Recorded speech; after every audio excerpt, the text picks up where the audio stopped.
Alright, so it's a lot of red, but I felt pretty bad about my August spending, but upon retrospect and really seeing that I still did technically save, I'm not too upset. So my food budget, I was expecting it to be high, and I don't know why I said at 200, that was a little unrealistic, but this other category in my income section, that's mostly offsetting my food spending. From me and my fiance, are just eating out a lot. But I wanted to use my credit cards and get those extra points. The medical, that was something I've been putting off, and I didn't have to spend money for this, but I was just more comfortable going to a out-of-network place. I don't really consider that as like a bad use of money. It was just for my comfort.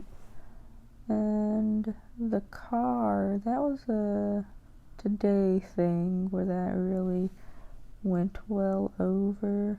I had a repair. Well, I still need to get that finished up, but I paid for the repair today. So that was, again, that was something I've been putting off, but I'm trying to remember when it became an issue, maybe last month, and I just did not want to face the reality of needing to fix my car. The shopping, that's mostly because I got a stationary bike to work out on. I have not actually used that very much, but I intend to actually use that frequently. Kind of want to get into like a budgeting. I really want to get into tightening up my budget and tightening up my fitness routine and really getting into a schedule, or even not a schedule so much as just making sure I move around most days of the week. And my entertainment was lower than I thought. We didn't really go out much, we just ate a lot. Utilities is also a little lower. The debt thing, that was a fee I paid for early cancellation of one of my CDs.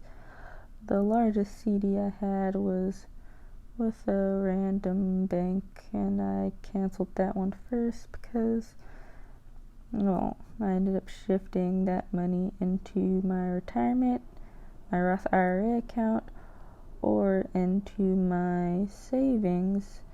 This I put in the investment category.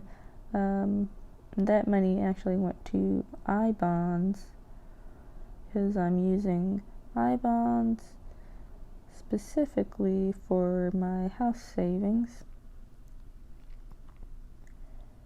And I don't know why I was tracking deductions. I'm gonna stop tracking my paycheck and my deductions. I'm just gonna track my take-home pay from now on. We're going to get into the changes of this. I don't like the way this looks. It's like really messy and hard to really see what's important. So like up here, I don't really care about these these numbers really. Like the starting balance is a theoretical savings balance I was tracking, because most of my savings were intended to go towards paying off my student loans. But now, especially after the loan cancellation, that's gonna wipe out almost all of my student loans. So I've just stopped considering the student loan balance. Like, all of my savings is just, I'm shifting it all around now. I don't need to hold on to $10K.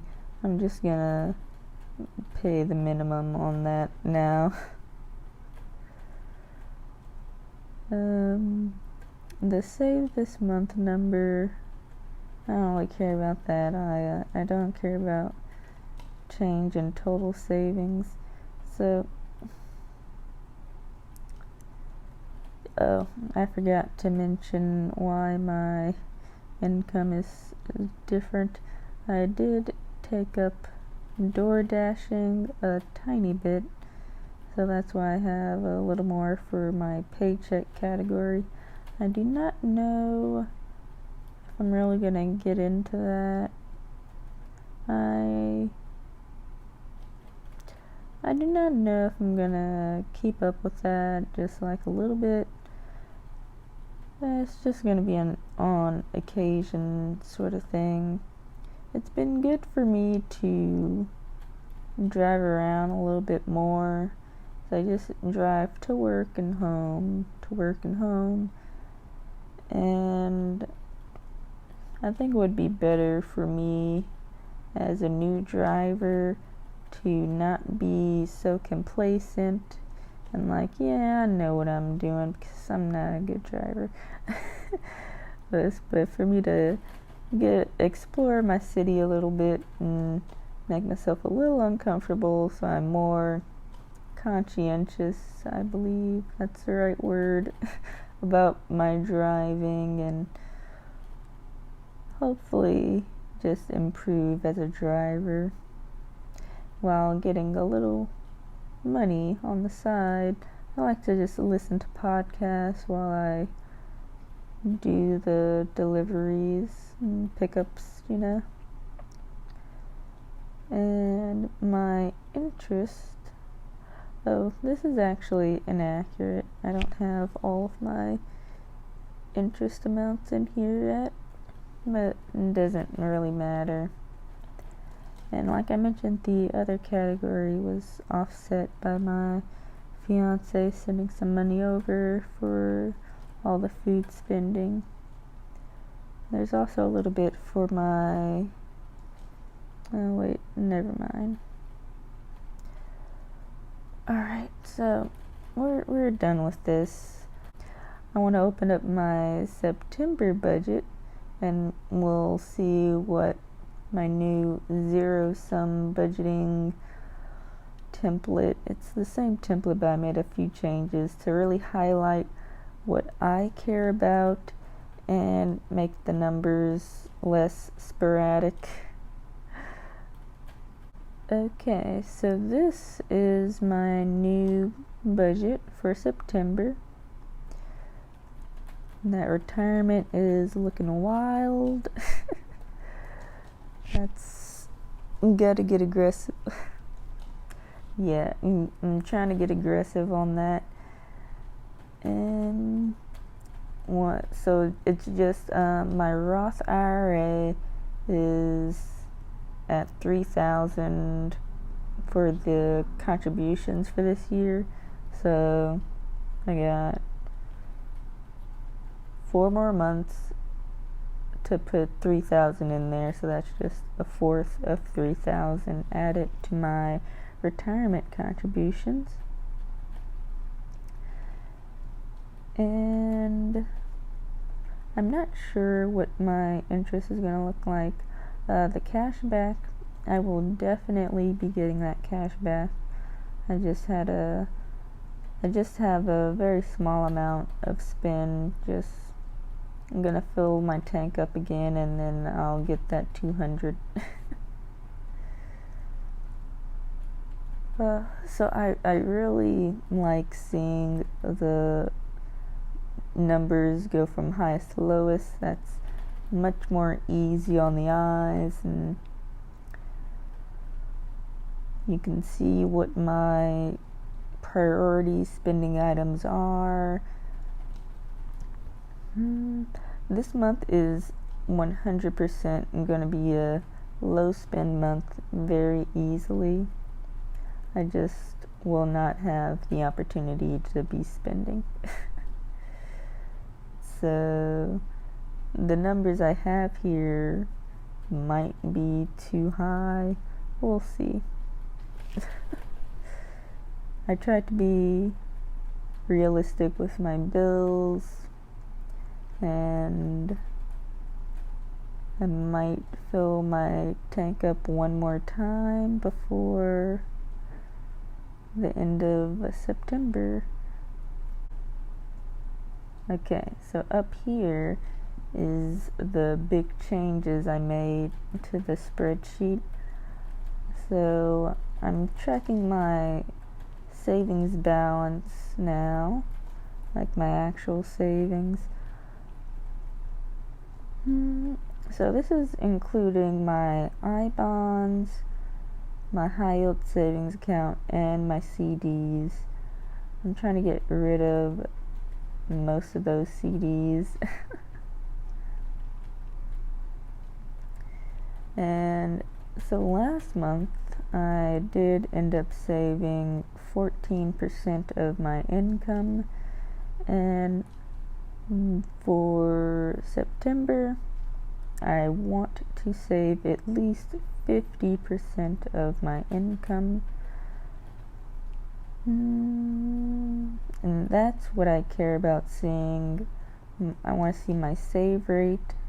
I want to see how I'm doing compared to last month. I want to see what my savings balance actually is. Yeah. So I'm getting pretty excited about my future. I've just always wanted to feel financially secure, and when I have my retirement accounts in order, I'm just gonna feel fantastic. Like, cruising to retirement is the goal, is the primary goal on my mind right now. Next year, I'm gonna really ramp up my house fund savings, but for now, retirement is number one priority. Alright, thanks for watching. Bye.